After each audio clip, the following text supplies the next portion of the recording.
Hello， 大家好。哎，干嘛呢？我们来到什么地方了？什么地方？什么地方 ？OPPO 啊。可以的。今天发 X8S 系列，看一下好吧？直接冲好不好？不要多说了，走。直接开始对比好吧？直接进去抢3台出来。X8S 加啊。就长得好像跟X8还挺像的。哦，这个颜色确实还可以吧？你最喜欢的吗？谁说的？这个颜色叫什么？叫做风信子，对不对？边框是磨砂的，然后有个 Action Button， 应该是这么叫吧？不是 Action Button 吗？人家叫魔方键，好不好？好，对不起啊。没有。然后这个正面的边框大家感受一下吧，挺窄的啊，就跟X8好像也没什么区别啊。看一下拍照，好吧，还是看一下，看它3倍。哎，我们把微距关掉啊。看一下哦，已经对不清楚了，很远哦。这么远啊？对，这么远吧，大概有40厘米、50厘米，就是没有长焦微距啊。下一台吧。没什么可说的。一笔带过啊。电池加大了一点。电池多少了？电池6000吧，好像是。然后价格还没有公布，这里是9002啊，这不是最终价格。没人买得起。现在还在，就这个机器，反正就这样了啊，我们就不多看了啊。看终点。应该还是短焦吧。Ultra 来了，6100的电池啊。说实话，我之前看到图的时候已经觉得这个黑色挺漂亮的了。我现在摸到这个真机的质感，它后面是这种丝绒玻璃吧，大概就是，然后摸的还挺舒服的。来，你摸一下，很润啊，可以，确实可以。然后呢，边上还是这种直角的拉丝金属边框，这不是卡槽啊，这里是一个拍照按钮啊，就是跟那个X8 Pro 上差不多嘛。这个位置好像还是很难按。那当然嘛，那肯定嘛，对吧？那肯定嘛，你这样子那肯定嘛，碰不到的。你看它凸其实也没有很凸啊，还好吧，这个凸的程度，反正X200 Ultra 我们已经看过图了嘛，对不对？直屏非常好。好文明啊，这边也是魔方键啊，手感还可以。然后这个边框啊，大家感受一下，是4等宽的啊，然后也比较窄吧。对，但是因为我们这是一个黑色的版本，它的边框会加入进去。对，所以就显得好像挺宽。对，挺宽的。但实际上其实上手还可以啊，我觉得是保持了X8 Pro 的那种嘛。X8 Pro 这个地方它过渡的特别好，对，它这个地方就感觉有点还是会能够抠到一点的啊。那么重头戏好吧，看一下拍照，首先把镜头插一下，但是可以看到有4颗镜头啊，成像有4颗，然后这里有一颗那个丹霞原彩，在这个位置一个小小的，哎呦，一进来就是大师呢，哎呀。为我设计的，懂你，懂我啊！我们还是看默认的啊。首先是0.6倍，15毫米 f2.0 的光圈啊，然后它支持 Live Photo 啊，好文明，对不对？它这次1倍也是1英寸的吧？对啊，和上代应该没区别。发布会还没有那个，可是 vivo 不就是1.28了吗？818嘛，23毫米 f1.8 的光圈啊，然后是2倍这个裁切，应该也没什么问题。我在这个店里面看，我觉得它这个颜色还原的还可以嘞。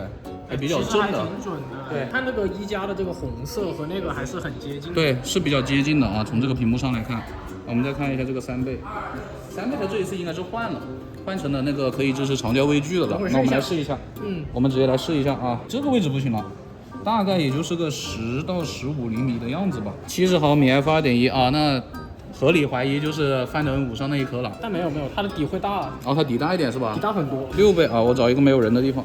好，拍一下这个颜色，其实跟我们肉眼看起来曝光会不太一样吧？曝光低了一点。我看一下这种带颜色的135 f 3.1，那比上一代那是高了很多了。实际上的话是这个的颜色要浅一点的，这个颜色要深一点稍微。这是屏幕上看啊，而且呢，我已经发现了一件事情了，就是我刚离到大概半米多的这么一个位置吧，它这个边框这里其实是虚的，是没有对上焦的。那我来看一下吧，这个6倍的对焦距离。这么抽象吗？我感觉这个绳子都快被我拉到极限了。这得有1.5米了吧？刚刚这么远，已经是你看这个下面已经有一点点虚了啊。你看它到这个位置才是清晰的。然后这个原彩其实来吧，RS 啊。停一下，我有一个问题，它这个 OPPO 可以选择那个拍照的色彩模式吗？它只有大师模式什么这种自己去调的。2台手机啊，亮度都是最高的。你们觉得哪一个是更准确一点的？左边是 OPPO， 右边是华为。其实是华为啊，我觉得华为准一点，因为其实这个现场的灯光是有点偏暖色的啊。然后呢，这个 OPPO 拍出来感觉有一点偏冷，然后有一点点带黄绿的感觉。对，我觉得有点绿，只是这个场景下是这样的，别的场景不敢说。我一定要看一个东西，开始录入 3D 超声波，手指放置指纹区域，缓慢转圈啊，就是这样子。一次性录入就可以啊，跟 vivo 那个一样嘛。OK，哦，放心了，屏幕是一个2K 的直屏吗？显示效果怎么样？我感觉显示效果还可以吧。你现在这个模式下你能试出什么呢？这已经是最高亮度了。你看一下这个按键怎么样呢？它第一个推荐的就是它这次主打的那个什么，就是哇叫灵感胶囊嘛，闪电胶囊珠海州做又的呗复活了。它这个就是单按就可以启动的，其他全是长按。啊，就是你自己可以去设定的嘛，对吧？但是它就不能单按跟长按共存，我觉得要是共存，我可以设置2个就好了。对啊，海州的作品啊，非常的明显。你要不要感受一下？你不是最喜欢马达了吗？哎，我最喜欢震动档，我要感受一下。人称电动小马达。电动小马达，哎，可以的，这个和那个1+13差不多。其实我一直很喜欢这个设计，就是这个小黄点。但是浅色我不太喜欢的，它就是它那个镜头这里不一定会涂黑。是涂黑的，是全涂黑吗？对，全涂黑那还可以。我喜欢不涂黑的，这审美。你喜欢这种啊？你喜欢这种啊？我喜欢这种一点，我觉得这种好像前缘机了。就审美不太一样吧。这个是 X8S 啊，小屏，而且它的边框是亮的。这个蓝色跟这个粉色是磨砂的边框啊，然后这个是亮的。但我觉得这个量有点廉价。镜头很小啊，那比起X200 Pro Mini 那种就小一大圈了。有人说不协调，其实我感觉它不协调感是来自哪儿呢？就是它上面比较窄一点，两边比较宽一点。但其实我觉得上手还可以的，还可以吧？你看，就是我手是比较小的，而且很适合你看握持。我正面是这样子握的，对吧？然后我的背面不是很当手的，我手一般还不会放到那个位置。但因为它手机做的很小，虽然它模组也很小，但是还是显得很大，就像那个小黄人，你懂吗？一只眼睛的小黄人。然后看一下这个正面吧，他说是什么全球最窄吧？但是你要说一眼看出来比小米15窄呢，我也没觉得。指纹，我要看指纹位置。指纹位置不用看了吧？太抄底了家吧？人们不用看了啊。不用看了啊，不说了，大概是这个位置。你看一下这个侧面吧，大概是个30厘米。 20多到30的样子。它的光圈是2.8啊，这个85毫米的啊，它是2.8的光哎，圈它。比 X8S 加的焦段要长一点点。我强烈的怀疑这一颗就是 Reno 13 Pro 的那一颗，好吧，那一颗也是85毫米。有可能看到了5700。 5700 50瓦的无线充吗？在 OPPO 的手机里面这很奇怪嘛。哎，5700这个小屏它续航应该很好呀。X200 Pro Mini 啊，5700啊。我觉得就很适合我这种用折叠的买一个而且它很轻哦，当备用机玩啊。就是我觉得它的手感还是比小米15要差一点，因为小米15那个边框对，过渡好一点，它满足95%的人，我觉得它应该没有问题了。会比小米15便宜，我觉得。这个是 Enco Free 4单拿版，看单拿哈，它这个外形呢，其实跟 Enco X3来比的话，那有什么区别？其实长得没有很大的区别了，但是这个外观的品质感还是X3要好一点的，它有这种仿皮。啊，它不是皮啊，它是那种塑料的，做出皮纹了啊。啊，这个盒盖的声音也能够很明显的感觉到是没有X3好的，它里面长得就好正常啊。对，特别正常的一个耳机啊。我们连到这台X8S了，有一个很帅的这么一个动画，大家看到了吗？我现在调的是这个至臻原音啊，然后我在网易云里面听无损的山海，我声音大概开到多少了？大概55%，我已经几乎听不到外面的声音了。你跟我讲话。Hello，我真的听不到哎，是傻逼。我看出口型了。它这个大师调音里面有几个不同的啊，我选的至臻原音会稍微好一点，但是我刚刚选了丹拿特调，我觉得是有点闷的。我再听一下这个纯享人声啊，哦，这个人声我感觉好一点，可能听没那么闷流行歌曲要听这个。你刚说什么？我说你听流行歌曲可能要开这个模式。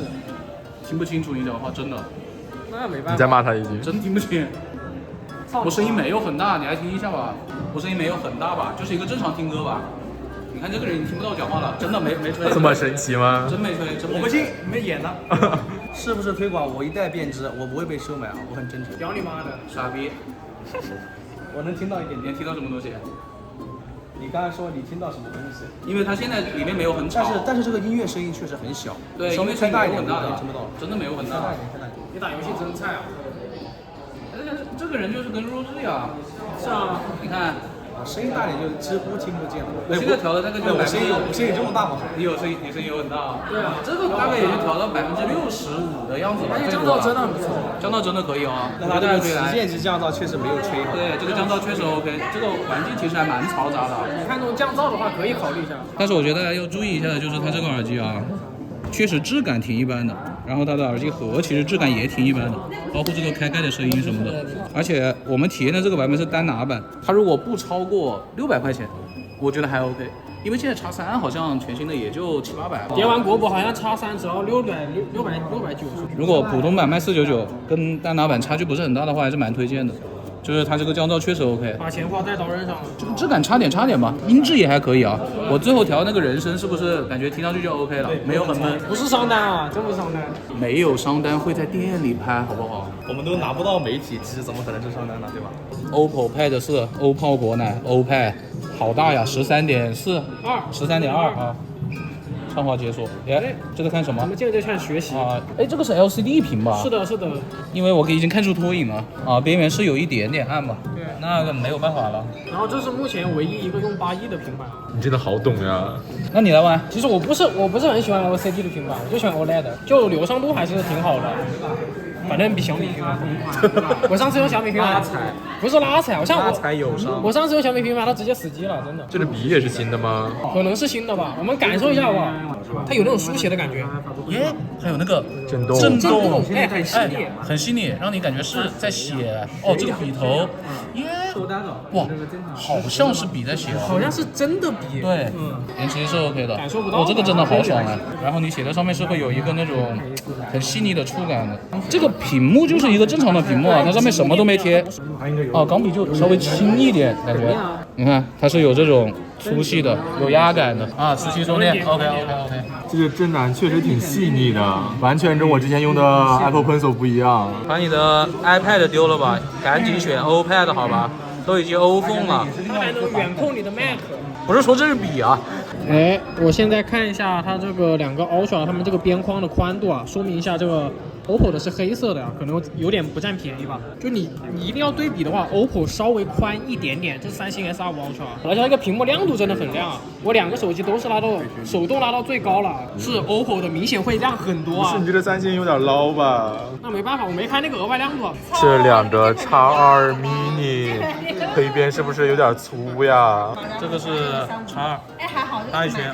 这个黑边也太大了吧？还有一个白色小金表啊，金色跟白色。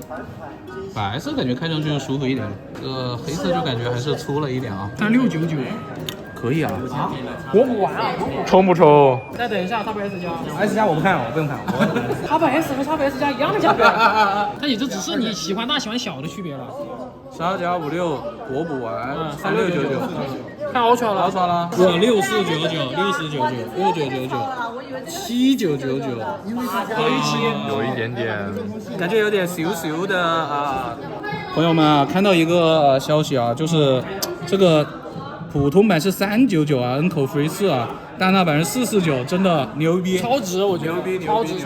而且刚刚问那个店长啊，借了一台白色的X8 Ultra， 我们准备去门口拍一下夜景啊。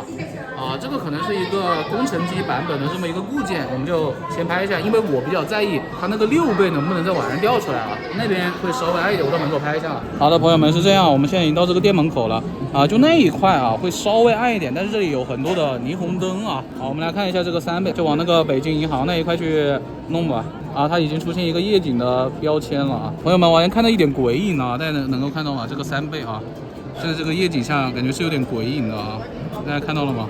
哦，看到有些灯的点点。啊，我现在对着那边吧。好，拍一张，这个是3倍啊，需要稍微等待一下啊。它处理完之后是还 OK 的啊，但是呢，这是一个工程机版本的固件啊。那我再看一下6倍，哦，6倍可以触发了。好，我们来点。处理完之后还行吧。我再用我的X200 Pro 啊，我也放6倍啊，我拍这个位置。vivo X200 Pro 是需要等待一下的。我们来看一下这2张照片啊，2台手机的屏幕我都已经调到了最高亮度了。这张照片其实有一点点的区别吧，因为这边有一个楼啊，它是泛出了红光的。处理完之后，我感觉解析力差不太多吧，没有什么很本质的区别。看一下这个灯牌啊，像这种建筑物，我觉得还是 vivo 会锐利一点啊。它对这个线条是有一些特殊的优化的啊。可是这个边角的位置，我觉得是X8 Ultra 它的表现感觉要好一点，而且它在这个楼上面的每个地方是有一个小节的，它都还是处理出来了，但是这个 vivo 呢，很明显的有涂抹的痕迹啊。再拍一个别的地方，颜色还蛮准的。虽然说这个对比对 vivo 来说不是特别公平啊，因为它是裁的嘛。大概看一下，颜色还挺准的。真的很准啊，这个。可是呢，我很难说它的解析力比 vivo 高吧。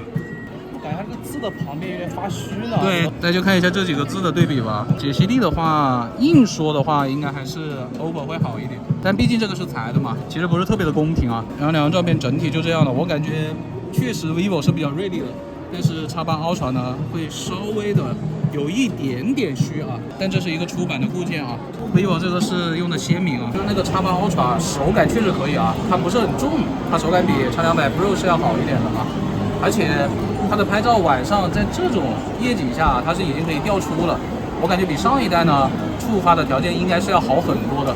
至于具体它那个6倍的夜景表现呢，你买到了之后，好吧，来借给我们 ，OK 吧 OK 的 OK 的。好了，那么以上就是本期视频的全部内容了。刚刚看完了 OPPO 的全部新品，不知道大家感觉怎么样呢？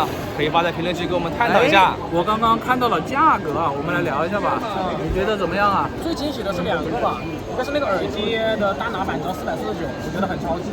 然后没想到它 X8S 和 S 加，对，那两个是同一个价格。哎，我觉得很有意思啊。就对于我来说，本来是只考虑小屏的，现在感觉一样的价格，这个买大屏亏了。是呀，就为什么会亏啊？加量不加价嘛，电池大一点，屏幕大一点，对吗？这个还挺有意思的。它电池大一点，屏幕大一点，续航也不一定更好啊。就正好抵消了嘛。然后都是短焦啊。Ultra呢，你们觉得怎么样Ultra我觉得符合预期吧，我觉得它能够当正常的手机来用，它并不是一个就是很相机的感觉。6499，哎，很相机。